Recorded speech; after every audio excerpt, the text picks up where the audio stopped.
It's a hereditary gift. My grandfather sang in a welfare choir. Wow. Thank you. Praise God for wonderful talent. And I tell you what, I love the words of this song. I think it just builds a good foundation for tonight's message. So thank you.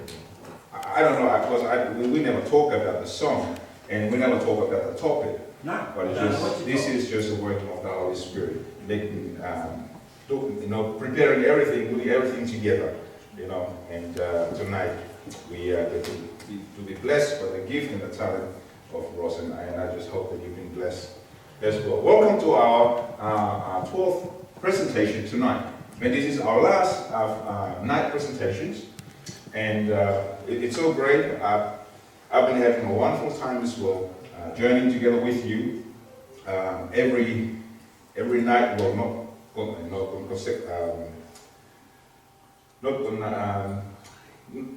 not every night, but the night when we have our presentations every weekend. So we are so excited that you are here with us.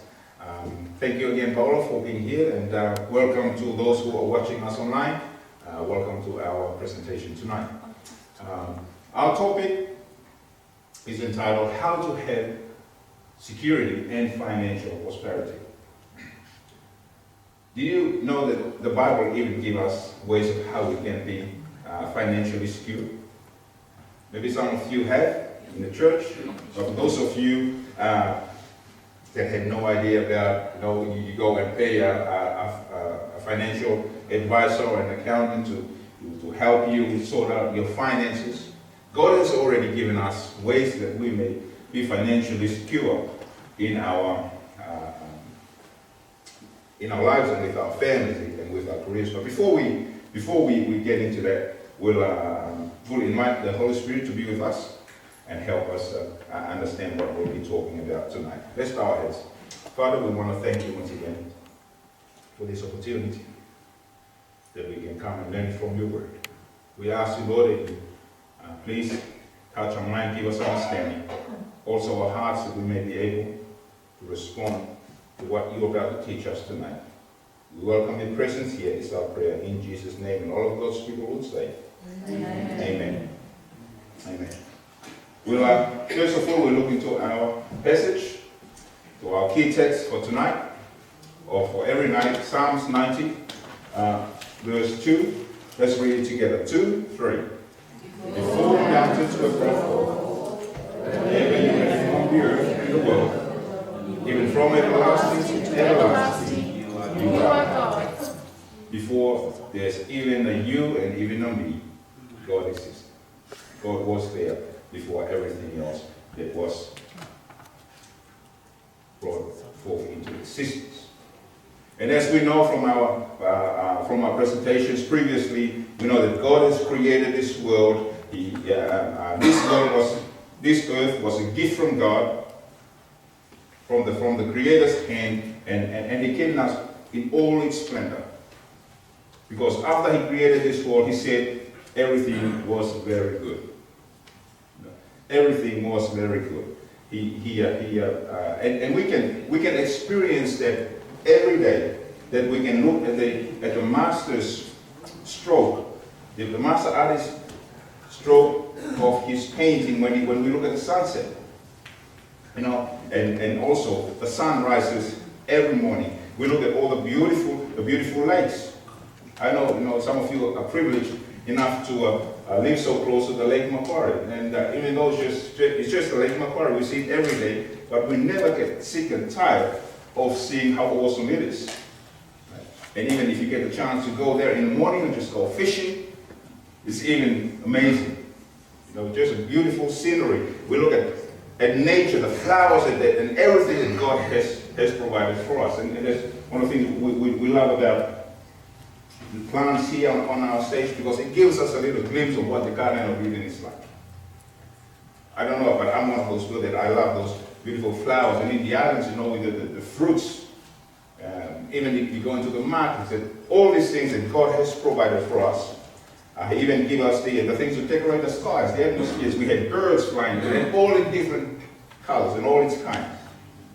You go into the waters, there's everything. Look at all the things. These are what God has created for us. Then he gave us animals and said everything was perfect. Everything was very good. Then God said, but you know, this wasn't enough. Because God said, I want to give them more. I want to give them more. But this was just his creation. So he ended up giving us a garden, planting a garden, a special garden. In Genesis chapter 2, verse 8, the Lord God planted a garden, is within Eden, and there he put the man whom he had formed. He planted a special garden just for you, just for me. And just think about it. Somewhere with the wonder and beauty of the newborn world, God designed a special garden for the first parents, for Adam and Eve. And the amazing thing about this garden here was the supermarket. There was no shopping center where people had to go and buy their shoppings. You know, these days we have to go to the supermarket, line up to get our shopping. God provided that. You know, you just walk out and pick your fruits to the shop. We still do that most in the islands. We go to the farm and grow our own crops. Right? But nowadays, we spend hours just going and look for a parking spot. Look for a parking spot to go line up and just to get served with food. Because God says, I have given you every herb and that you'll see which is on the face of the earth. Every tree whose fruit you'll see, to you it shall be food. God provided food, right? So we don't have to, you know, we don't need to be hungry. We don't even have to come to the food pantry just to get some food. God had provided all of those things. They didn't have to pay rent. They didn't have to pay tax. They didn't have to lock their houses. Imagine a world that we just live freely like that. No bills, no nothing. Remember when we were still staying down in Nappy Valley? You know, staying down in Nappy Valley, our houses were always open. Always open. We hardly even locked. The first time I went to college, I bought me a bike. And I went to college, I parked my bike there.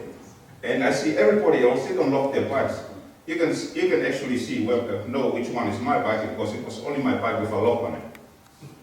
Because you can't leave your bike like that in Sydney. That's where I came from, you know. So just to make sure that I had a ride back home, I had my bike locked.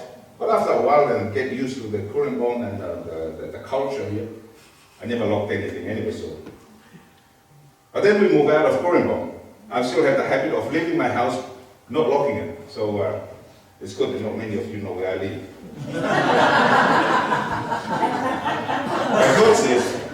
But God says in Genesis 1:28, be fruitful and multiply. God says, be fruitful and multiply. Because this is what his intention was. Is he God intended that the planet Earth should be inhabited by one big, happy family. That's what God's intention was. But when sin came, and you know that everything changed.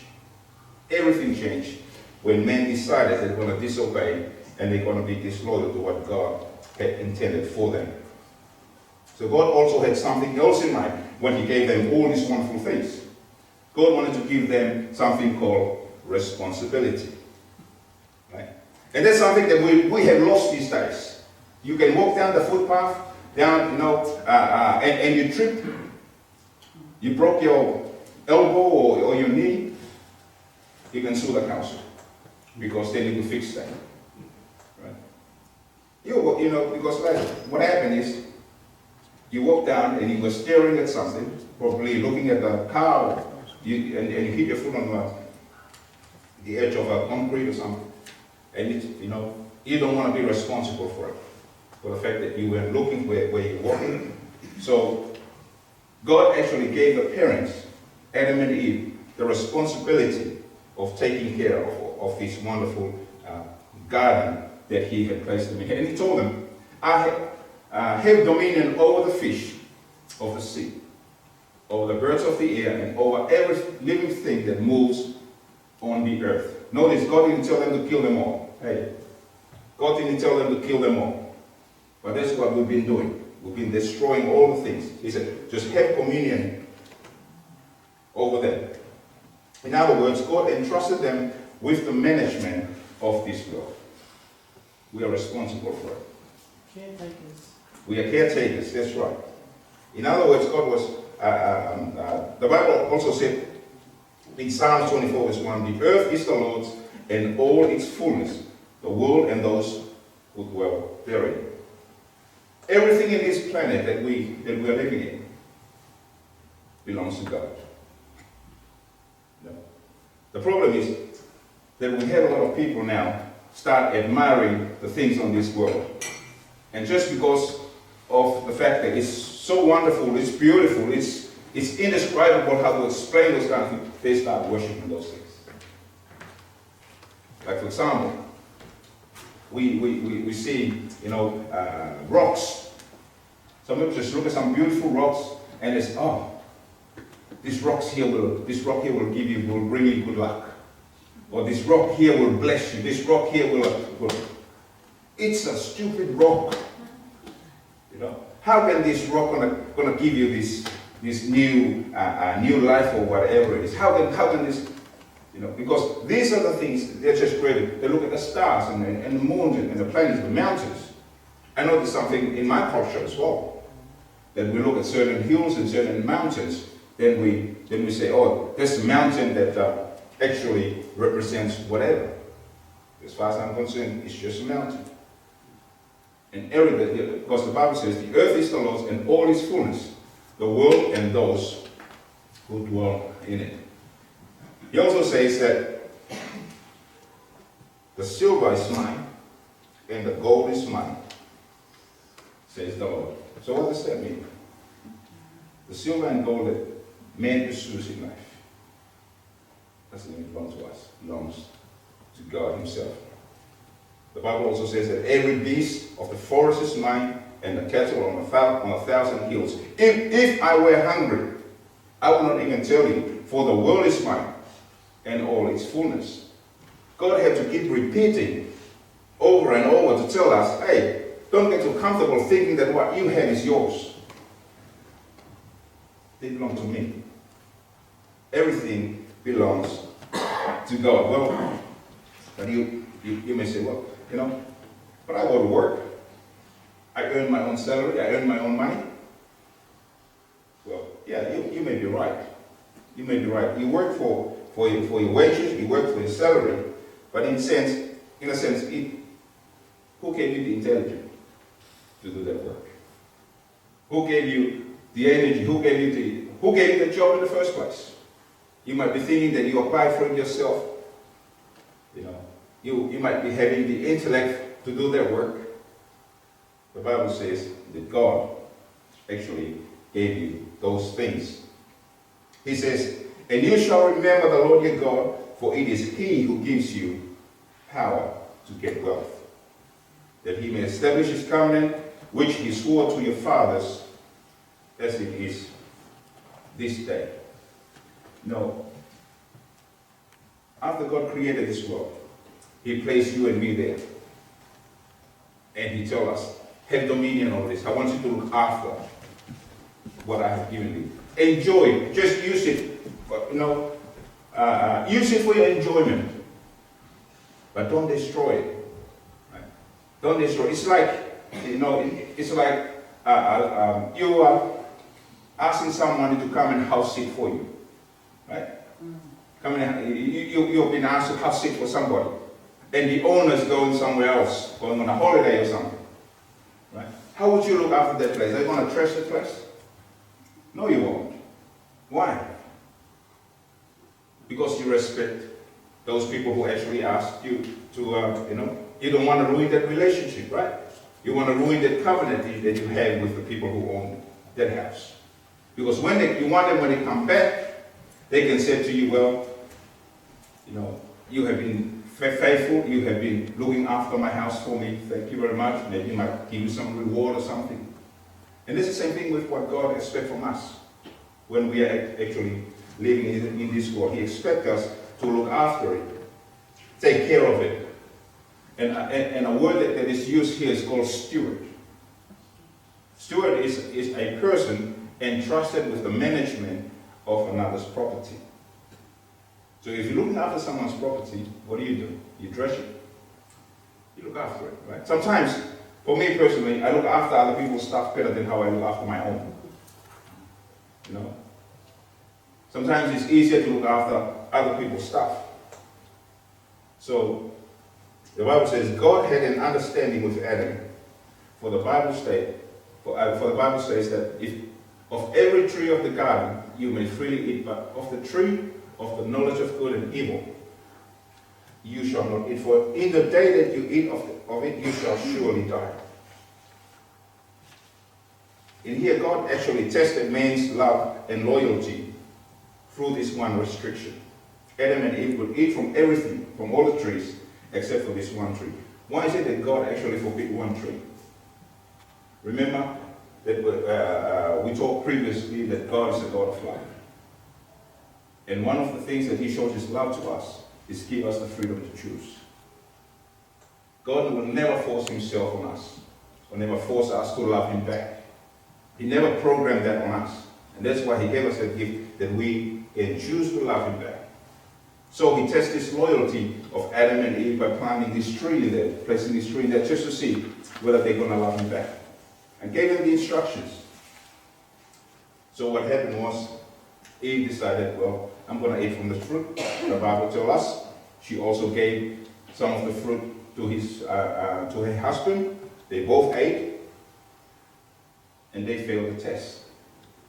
Right? They failed the test. They were unfaithful stewards, and because they were unfaithful stewards, they lost everything. Right?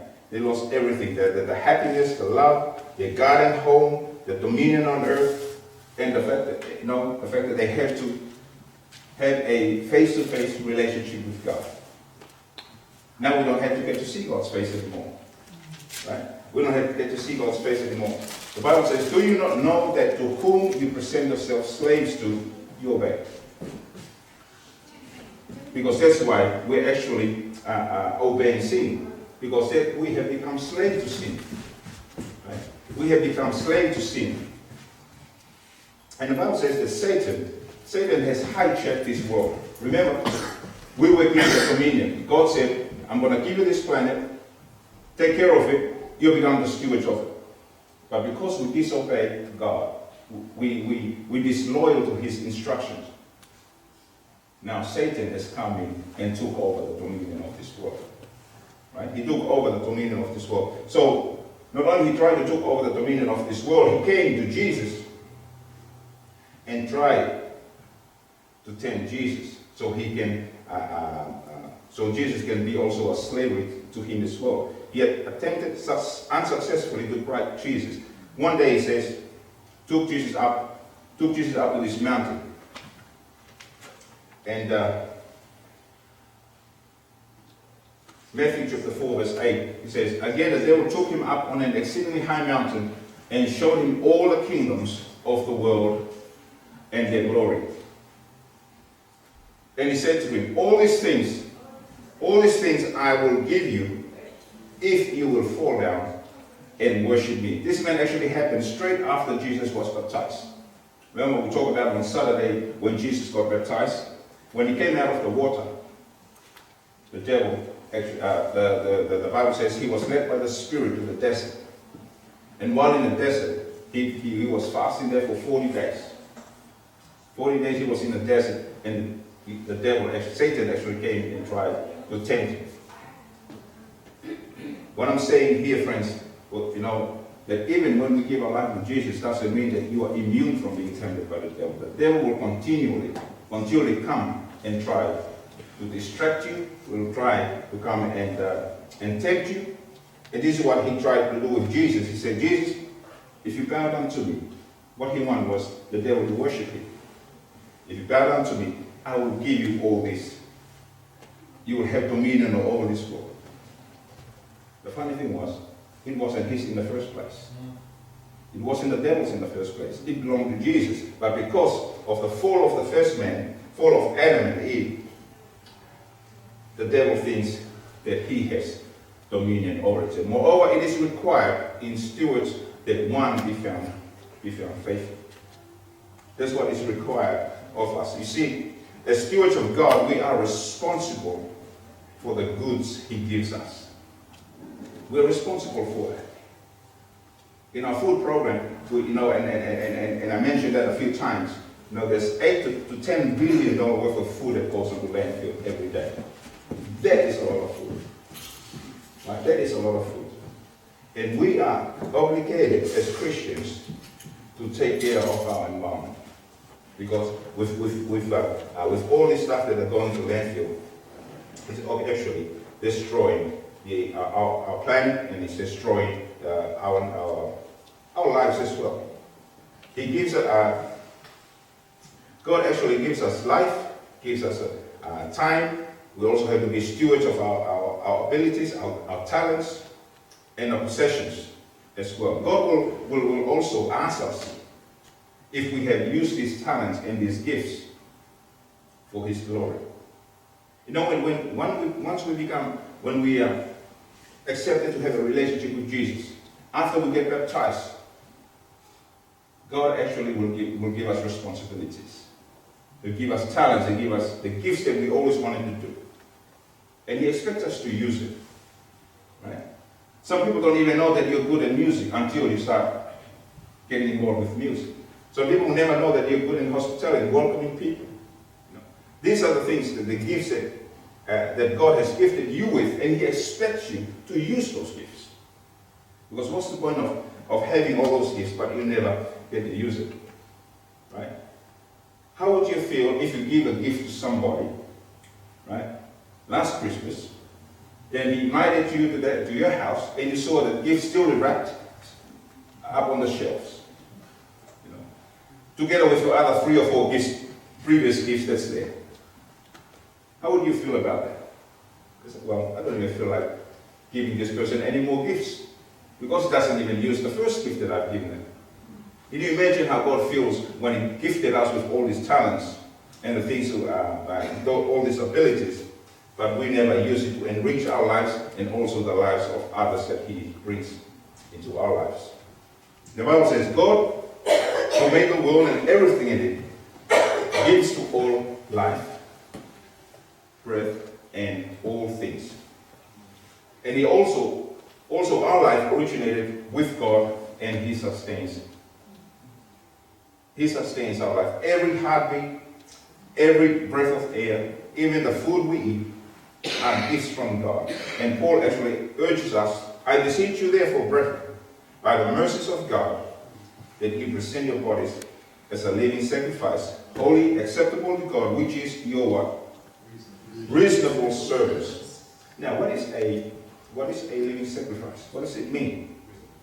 Living sacrifice means an unreserved commitment or submission to Christ and His leadership in our lives. And if you remember, the life of Christ was a selfless lifestyle. Everything that Christ did was for others. Everything that He did was for others, and that's why Christ never do any miracle for Himself. He never did any miracle for Himself. All the miracles that Jesus did was for the benefit of others. The first miracle recorded in the Bible when Jesus turned water into wine, right? It was for a wedding. Even His mother came and asked Jesus, come on, we ran out of wine. We need some wine. And Jesus said to His mother, well, it's not my time yet. It's not my time yet. But His mother said, no, do whatever it's going to say. It was for this wedding. Imagine, how humiliating it would be for the bride and the groom that they ran out of wine in their wedding. And that's something that you don't want to see happen. And Jesus making sure that what He did was for the good of others. And the Bible tells us that everything that Jesus did, He just went out and went about doing good. When we become a follower of Jesus, this is what we do. We live a selfless lifestyle. Everything that we gain, everything that we earn, we always look out for others. And that's what Christianity is all about. It's not about ourselves, but it's about others. Every man is also a steward of time. Every man is also a steward of time. In other words, we have to use our time wisely.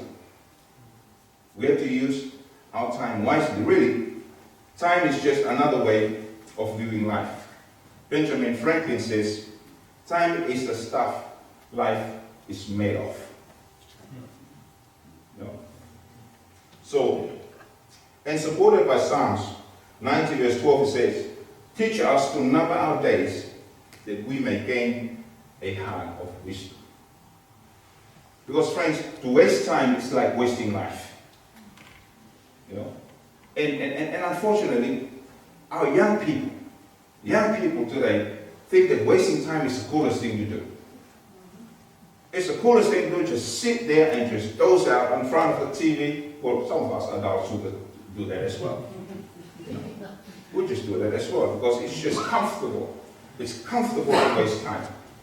But let me tell you, time is something that you will never replace. You can waste money, that's okay, you can get money. You can waste food, you can cook some more food another day. But the time that you waste, you're never going to get that back. So that's why it's important that we're very careful with how we spend our time. And who we spend our time with. That's also important.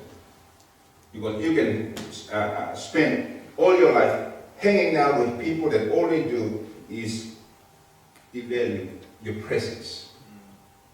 You know? You can spend all your time and all your life doing things that is not even productive.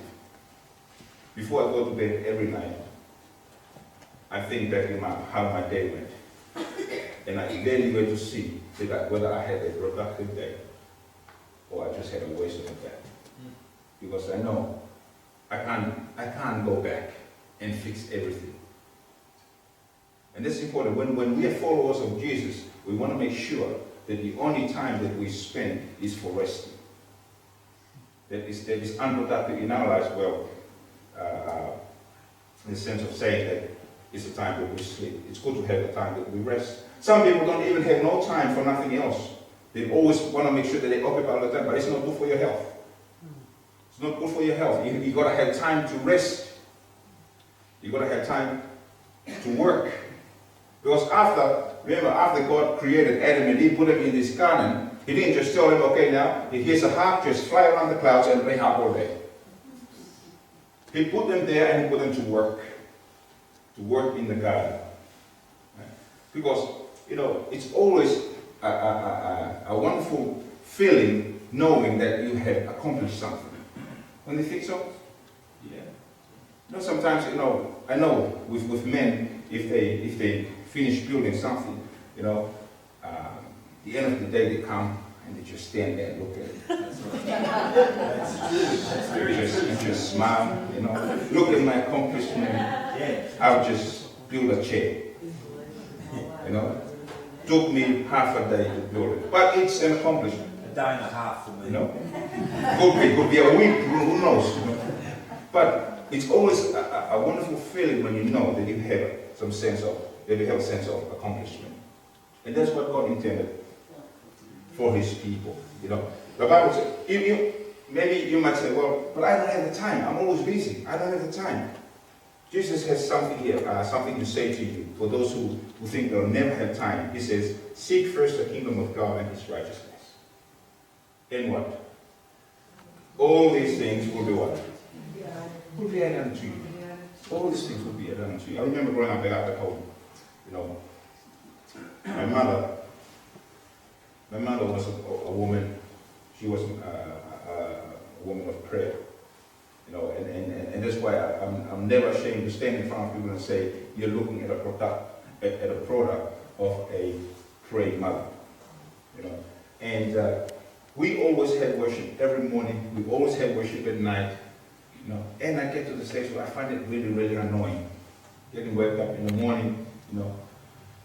But everything that she had, we hardly have any money. Right?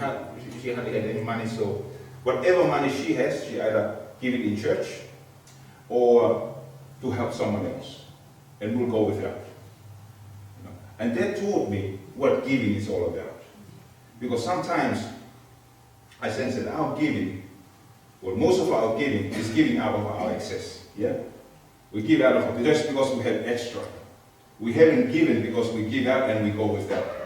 My mother was the kind of person that gives and go without. And I said, she's crazy. Why would she do that? No. Even though we hardly have anything. But I tell you what, now for us, myself, my brother, and my sister, we have the same kind of attitude too. And sometimes my wife used to think, used to ask me, why are you giving them all this money for? Are they going to pay you back? And I said, yeah, in heaven. They will pay us back in heaven. That's just the way it is. And I tell you what, it's never once that I ever sleep on the street, or I have no food on my table, or I have no electricity.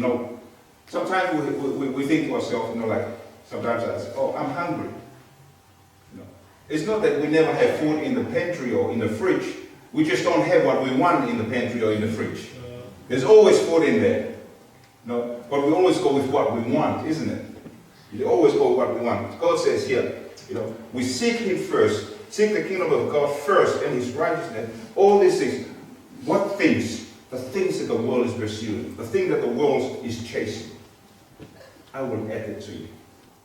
That's a promise. And that's a promise of God. There's a story in the Old Testament. The old friend Abraham. Abraham has a nephew. His name was Lot. And Lot was kidnapped by the Elamites. And when the news came to Abraham, Abraham thought okay, I need to go and rescue my nephew. So first thing he did, he asked advice from God. Get on his knees and pray, God, please help me. I want to go and save my nephew. So God answered Abraham's prayers. When Abraham went in, rescued his nephew, not only the nephew, but released all the captives from where Lot was kidnapped from. And when he came back, the king of Sodom, the town where Lot was living in, wanted to have this big celebration and just to welcome Abraham back and all the captives. He said he brought all these gifts, all this money and all these things, to thank Abraham for what he did. Abraham said, "Oh, look, I don't want to take your money, because I didn't do it myself. God helped me, did this." So, and there was a high priest there. His name was Melchizedek. Melchizedek was a priest there. He was actually coming and also helping and supporting Abraham. So, in return for the kindness of Melchizedek during the time when Abraham was out there trying to rescue his nephew, he said to this priest of God, he said, "I'm going to give you 1/10 of everything that I own, or everything that I earned, or all of my stuff. I'll give you 1/10 of it." That story is in Genesis 14. And that's the first time we heard of the word tithe. Tithe means 1/10. I'll give it because the reason why he did this was to show his appreciation. He was grateful for the kindness and the goodness that was shown unto him. 150 years later, his grandson, Abraham's grandson, was on the run from his older brother. His older brother wanted to kill him. And he was lonely. His name was Jacob. So Jacob found himself lonely in the desert one day. Sun was setting. He grew up at home, worshiping and praying the God of his fathers. But for the first time in his life, he felt lonely. He felt depressed. He felt sad. And then he thought okay, I'm going to lie down and have a nap. Maybe I'll get my strength the next day and I feel a little bit better. And I can continue on with my journey. And that night, God appeared to him and spoke to him. He saw that there was he had a dream that night. He dreamed, and behold, a ladder was set up on the earth, and its top reached the heaven. And there the angel of God were ascending and descending on it, and he heard a voice from God saying, I am with you, and will keep you wherever you go, and will bring you back to this land. God's actually saying to Jacob, listen, I know you messed up. I know you messed up. By the way, Jacob's name means deceiver. Right? Jacob's name means deceiver. I know you messed up. I know this is who you are. But that's okay. I want you to know that I'm here with you. You know, friends, we serve a God that he knows that we mess up too. Yeah? Yes. And he said, I'm never going to leave you. I can see that you struggle, but you know what? I'm going to be here with you. I'm going to be here with you. And that's what he was telling this, our friend Jacob. He said, I'm going to be with you. And I'm going to bring you back. I'm going to bring you back to this land. So, in his dream, Jacob saw that the Lord was standing above the land. And from that promise, he woke up the next day and he made this commitment with God. He said, in Genesis chapter 28, he said, of all that you give me, I will surely give a tenth to you. I will start giving you a tenth. Just to show you how grateful I am for your goodness. Right? It is a response from someone that is so grateful for what God has done for them. And that's what Jacob did. He said, I'm going to give you a tenth of what you have given me. David actually felt the same way when King David, when he wrote, what shall I render the Lord for all his benefits towards me? You know, this is King David who had everything. He was one of the most famous ruler of Israel. King David said, God, I wouldn't be here if it wasn't for you. I wouldn't be this blessed if it wasn't for you. What can I give you, Lord? What can I give you just to show you, how grateful I am? I wonder, have we ever felt that way to somebody who has been so kind to us? Who has been so kind to us? I tell you what, when I first get my Australian permanent residence, after 16 years of looking over my shoulders for immigration, knocking my doors, staying here illegally, when I get, oh man, that was one of the happiest days of my life. Happiest days of my life. Do you mean to say we can't get rid of yourself? Oh.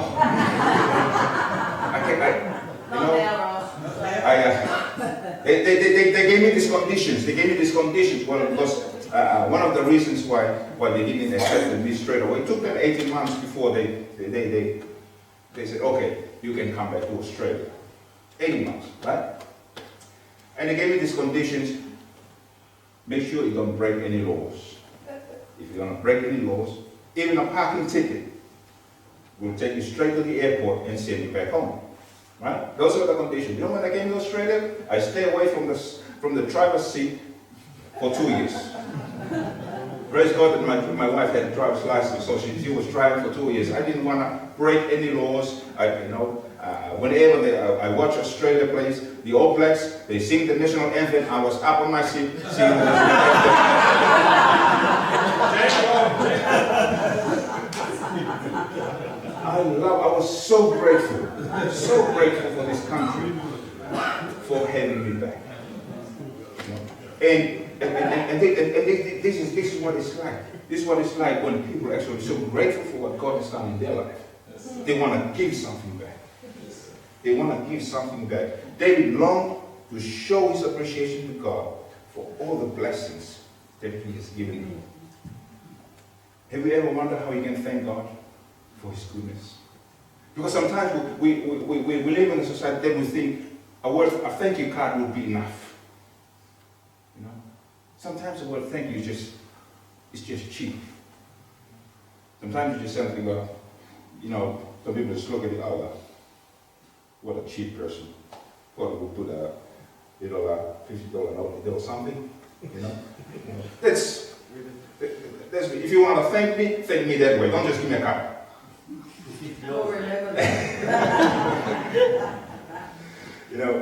The Bible says in Leviticus 27, and all the tithe of the land, whether of the seed of the land or the fruit of the tree, is the Lord. It is holy to the Lord. The tithe, the gift that you give to God, to show your appreciation of what He's done for you, is holy to Him. He said, I'm going to make the gift holy. Right? It's a holy thing. Returning a tenth impresses the mind with the truth that God is the creator and the source of every blessing. It's you acknowledging that everything you own belongs to God. The Bible says, behold, I have given the children of Levi all the tithes in Israel as an inheritance, in return for the work which they perform, the work in the tabernacle of meeting. You see, the Bible also tells us what the tithes were given for. The tithes were given for the Levites. The Levites were the people that were working in the tabernacle. It was a church. They built this big tent in the desert, and that's what they used for worship, for sacrifice and stuff. And the workers there, this is how they get paid. This is how they looked after, because they never had land. They never had their own property. They never go out farming, because God only wanted them for this particular purpose. So God says, this is how the people who work for me, who work in my sanctuary, in my church, will be looked after. Because the tithe supported the work of God. Paul actually echoed this in when he wrote, do you not know that those who minister the holy, do you not know that those who minister the holy things eat of the things of the temple, and those who serve at the altar partake of the offerings of the altar? Even so, the Lord has commanded that those who preach the gospel should live from the gospel. So when you give your tithe, this is what the tithe actually used for. Used for the word of God, for the work of God. Also used to pay the ministers of the gospel who actually goes out and preach and teach the gospel. And this is what God's instructions. This is how they live. Because God never intended for ministers to have part-time jobs. Because in that way, they'll be spending more time in their jobs than actually spending in the Word of God. They will never have time for that. Jesus actually commanded the tithing system when he rebuked the scribes and Pharisees. He says, you pay tithe of mint and anise and cumin, and have neglected the weightier matters of the Lord, justice, mercy, and faith. These you ought to have done without leaving the others undone. And there are some who say, well, isn't that only for the Jews? Wasn't that instructions just for the Jews? The Bible tells us that all the tithe of the land is the Lord, and it is holy to the Lord. The Lord says that the tenth of everything is holy unto him. So you see that tithe is not a gift. You know, when we give our tithe to God, we're not saying, God, this is a gift for you. We're not giving this as a gift for you. This is something that we know that is holy to you, and we're giving it back. We're not paying him. You might hear a lot of people saying, oh, did you pay your tithe to that? You know, how can you pay something that is not yours? You're actually giving it back. It's like you coming and borrow my lawnmower to mow your lawn, right? The next minute you come back to me and say, oh, I paid you back with the lawnmower. It's my lawnmower. You're not paying me the lawnmower, you're actually returning my lawnmower back. That's what you just did. Right? So when we actually return our tithe to God, we're not paying him for anything, because he said, that is holy to me. The Bible also says, in Malachi chapter 3 verse 8, will a man rob God? Will a man rob God? How can a man, what's the possibility of a man robbing God? He says, yet you have robbed me, but you say, in what way have we robbed you? In tithes and offerings. God promised blessings to those who honor him with tithes and offerings. Now, you heard me before, I was only saying tithes. Tithes is something that you return to God. Offerings is something that you actually, is an acknowledgement of what God has done to you. right? And you contribute to it. That's what the offering is. And God says, I'm going to bless you if you honor me by returning my tithes and giving offerings. Sometimes, most of us in church, what we do, we give God our leftovers. You know, we spend everything, pay our bills, everything we spend on. Then we come to church, then the offering is coming. Reach into our pocket. And it's like we're giving God a tip with whatever we have left. Sure. You know? God doesn't want a tip. God wants to be number one, first. And this is how we show him our loyalty. Through the things that he does. Because he already owns it. God is not poor. The Bible already tells us he owns everything in this world. So he said, actually this is what we don't have the tree of life anymore, of knowledge of good and evil anymore. How are we going to show God our loyalty? By returning his tithe and returning and giving offering, showing our appreciation, acknowledging that without him we are nothing. The Bible says, bring all the tithe into the storehouse, that there may be food in my house, and try me, says the Lord of hosts, if I will not open for you the windows of heaven and pour out for you such blessings that there will not be room enough to receive it. God actually challenging you here. He said, if you don't believe it, try me. The only time I say that to my children, try me, if they want to test my patience. If you want to test my patience, try me. God is actually saying the same thing, try me. If you don't think that I'm going to bless you, because I want you to test my words. Because God says, you know, one thing that God reminds us, that he doesn't lie. Because whatever he says happens. The only person that he tells us is a liar is Satan. Jesus said, Satan is the liar and the father of it. But with God, he doesn't lie. Whatever he says happens. Because I can tell you, this is a white Bible, right? This is a white Bible, this is what I said. He said, no. That's red or whatever it is, the color it is. And I can argue with you all night and what I'm saying it's white. But you say it's different. But if God says this is a white Bible, guess what? It's going to be white. Because that's what he says. If God says, I'm going to bless you, if you're faithful to me, you better bet your life on it. Because that's what God says. I will not open for you the windows of heaven and pour out for you such blessings that there will be no room enough to receive. And I can tell you, for the last 5 years, I've been studying in college. I quit my job. We live on one income. And one income has to pay my school fees. And I can stand here and say to you, I completed my studies, I don't owe nothing.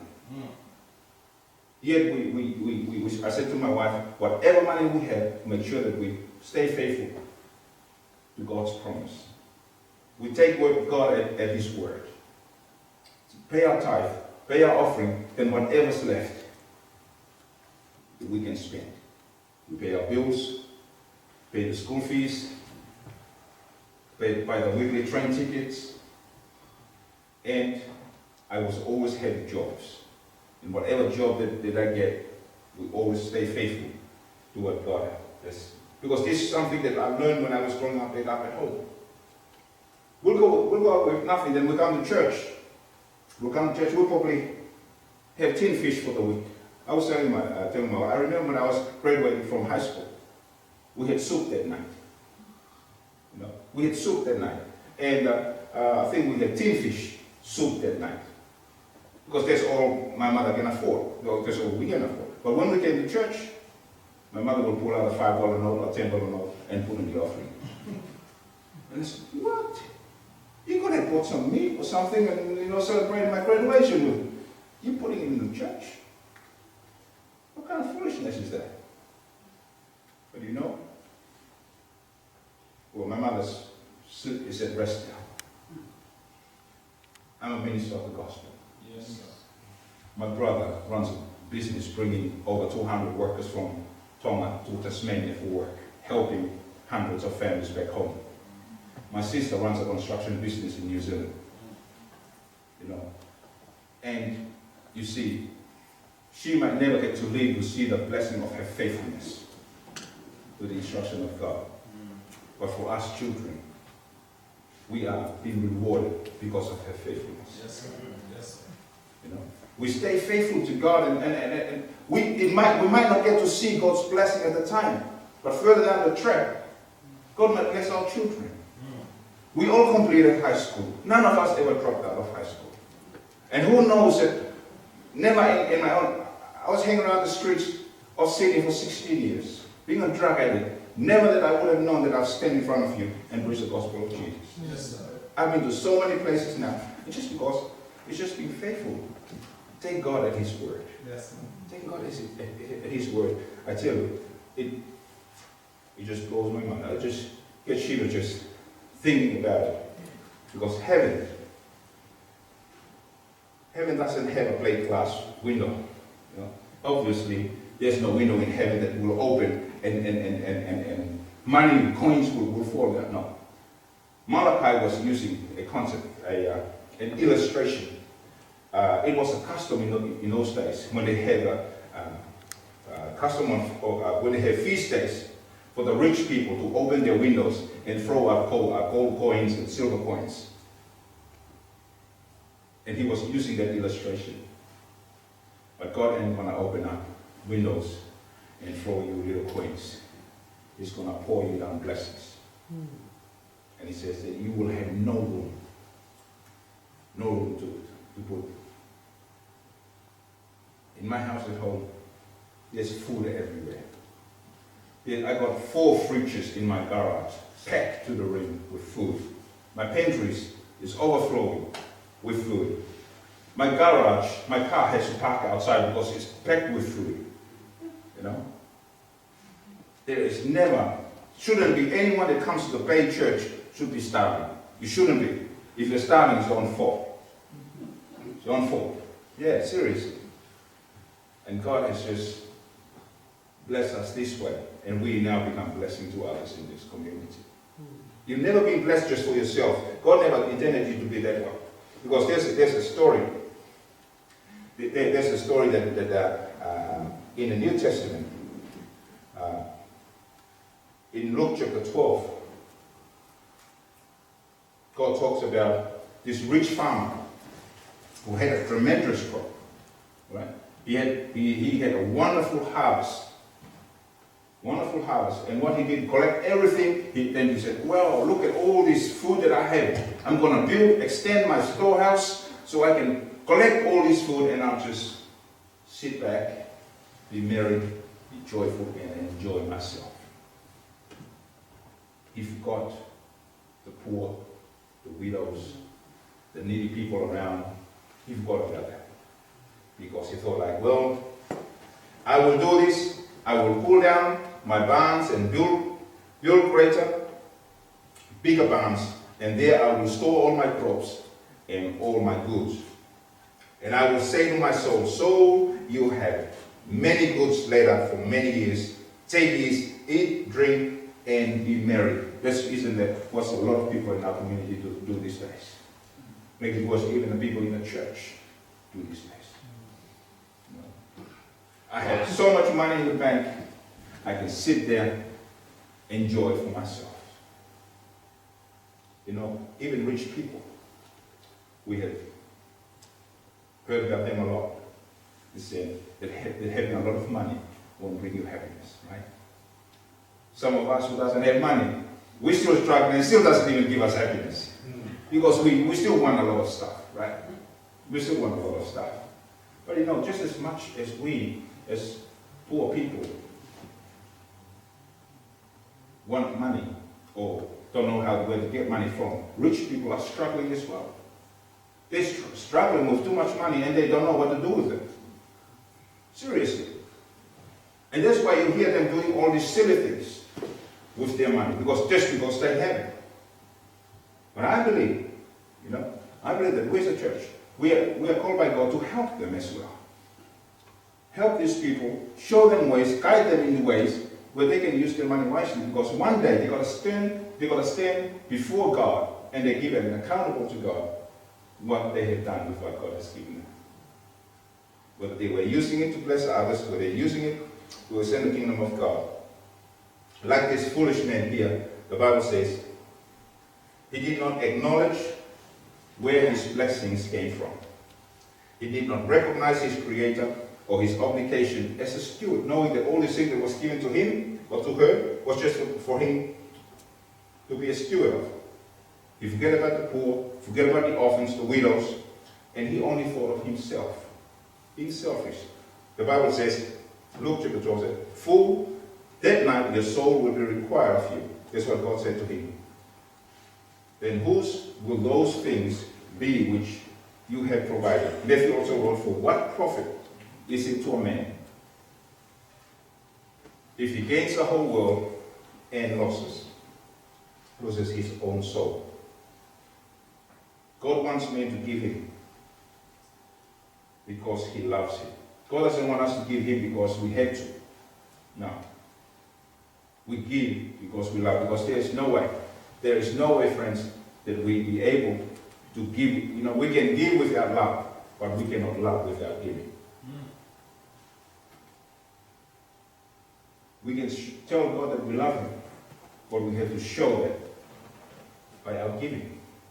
A lot of people can just give, just for the sake of, some people come and knock on your door, charity, or we're from the Salvation Army, or we're from EDRA, or we're from whatever it is, the charity that's out there. And okay, we just pick up $5 and give, no problem. We can give like that.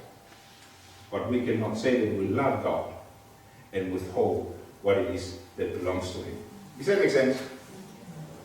The Bible also says, he who sows sparingly will also reap sparingly, and he who sows bountifully will also reap bountifully. So let each one give as he purposes in his heart, not grudgingly or of necessity, because God loves a what? Loves a cheerful giver. When we give to God, we have to be excited. We have to be happy and say, "God, this is my gift for you. This is what I had prepared all week. I couldn't wait for this day so I can come and give you what." Just a little token of how good you are. And I want to give that to you. We give our tithe because this is something that God says, it's mine anyway. But the extra contribution that we put on top, God says, I want you to give it to me. I love it. Give it to me cheerfully. God says that our money and our hearts are also close together, closely associated. He says, "But lay up for yourselves treasures in heaven, where neither moth nor rust destroys, and where thieves do not break in and steal. For where your treasure is, there is your what? Your heart will be also." If you want to know what's important to people, see what they spend money on.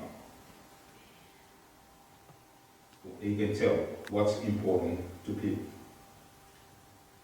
I used to pick up recycles. One of the ways, one of the jobs, the only job that you can get when you become an illegal alien, not getting a proper job. And we go and pick up a lot of recycles, and we can tell what kind of people live in certain houses based on the rubbish that they have outside. We can tell that. But when we actually look at what people actually spend time on and spend a lot of their money on, that's how we can tell what it is that's important to them. The problem with us, modern men in this century, we become so complex. In schedule, we become so busy, and we get to be forgetful of who owns the things that we have. We need to be reminded of who owns them. And because of that, and the result of that, we neglect to honor God for his time. We forget about his Sabbath. We neglect to honor God for the talents and the gifts that He has given us with. You know, I really feel for some of us that God has gifted us in so many ways, but we neglect to use the gift for the glory of God. I love the fact that whenever I see our sports, our athletes out there, you know, doing wonderful things, marvelous things, and they always acknowledge who gave them the gift, who gave them the talent. You know, whether they always see a person scoring a try and they point to God, and it's wonderful. Wonderful to see that they acknowledge where they get that gift, and they acknowledge God for blessing them with that gift. There's an old song I remember. I ain't going to sing that for you. But the words actually is so powerful because I believe we need to be reminded of those things. It says, the things that I love and hold dear to my heart are just borrowed. We don't own it. They are just borrowed. And they are not mine at all. And Jesus only let me use them to brighten my life. So remind me, Lord. We want to be reminded all the time. And that's why the Sabbath is so important. The Sabbath is a reminder of our creation. It's a reminder that we are only here just for a short time. It's a reminder that we have a responsibility that God has given us. And we have to celebrate God's creation as well. And that's my challenge for you tonight, as we come to the end of our presentation. You know, that God wants us to be faithful to Him. God has a blessing in store there for you. But the key for the window of blessing, you've got those keys.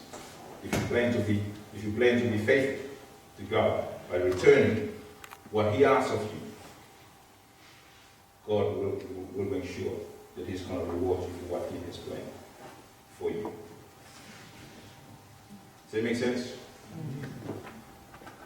Before we have our benediction, we'd like to invite Sarah to come and bless us with a song before we pray tonight. Thank you, Sarah. Good evening. I don't know this is not yet. Okay. For those of you who don't know me, I'm Sarah Law, and the song that I'm about to share with you is a well-known one.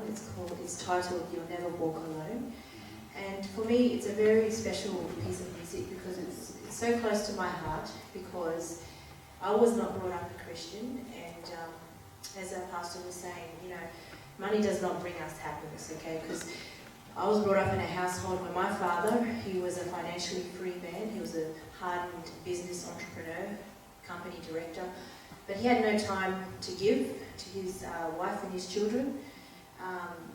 He was pretty much unable to express love because of challenges he had in his upbringing. And my mum the same, she had a damaged upbringing, so she had challenges expressing love as well, even though they loved us and we loved them.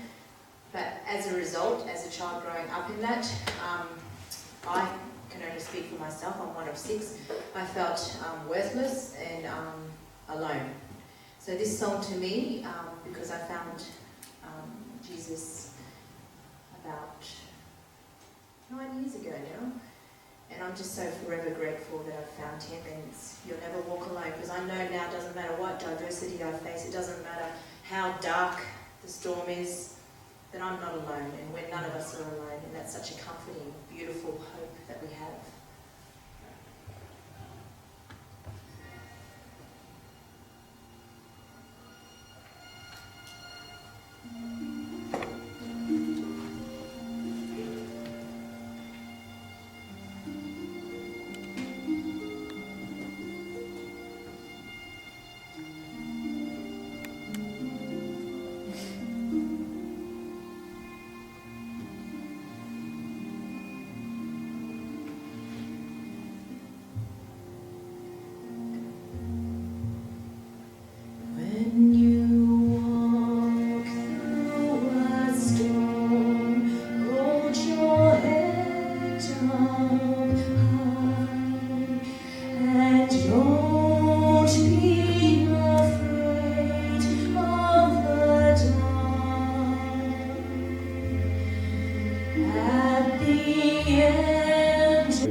begging you for money. God, my God is not a poor God. He owns everything. But I want you to be blessed. I don't want you to miss out on the blessing that He has promised. Because He has blessed me and my family. Those of us here who have heard this, who are participating and following these instructions, they know that they are blessed too. They know it. Because I'm not just talking about material blessing. I'm not just talking about financial blessing. God is beyond more than that. It's more than that. And He said, hey, return to me what's mine. Return to me what's mine. And support the gospel, the good news of Jesus, to spread it to the community. And my plea for you tonight is, are you willing to take God at His word?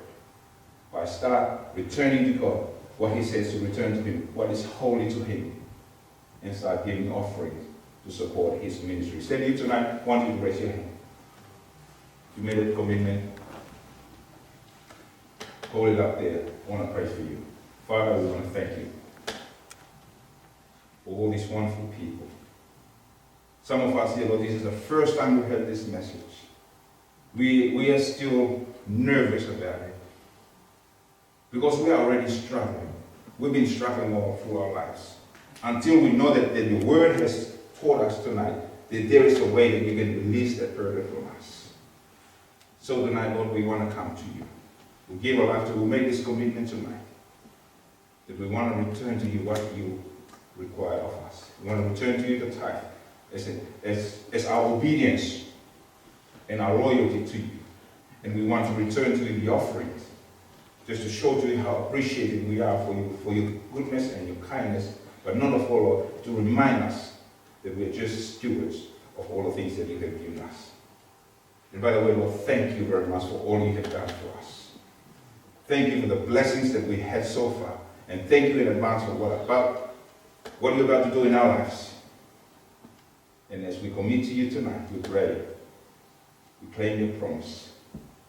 Bless each and every one of us here tonight, Lord. Take us home safely to various places. And thank you for being our Savior and our Lord. In Jesus' name we pray. And all of God's people would say, Amen. Amen. Amen. Thank you very much, ladies and gentlemen, boys and girls, for your being here tonight. We have some refreshments there later. But before we go into our refreshments, just some instructions for tomorrow, some information for tomorrow. We know that we normally start our service at 10 o'clock, right? If you want to come here at 10 o'clock, still fine. But we will start at 11. Okay? We will start at 11. In that way, the sun will be up, the water will get a little bit warmer. We don't want to rush in there because we don't want to catch a cold or pneumonia. Okay? And especially for your pastor. So we will wait until the sun comes up a little bit later. But we'll still, we're going to have lunch there. God willing, the weather will be fine. We will have lunch there. So we will start our service here at 11 o'clock. Okay? So if you sleep in, you can sleep in for those of you who require that little extra sleep in. But we will start at 11 o'clock. We'll put a message up there on Facebook, on our page, and let people know that we will start. If you've got families who want to come, tell them they can come at 11 o'clock. And the Bible that you have, you can take that home with you. Yes. You can take that home with you. It's finally yours for being here. We are so grateful that you have come faithfully for these 12 nights. You can get to give the Bible, write your name on it. And one more thing. Again, I have those who are getting baptized tomorrow to stay here with me, which is going to need to run through some things for tomorrow, what we need to bring and all the stuff before we go out there for the refreshments. But apart from that, thank you very much, Rose, for the wonderful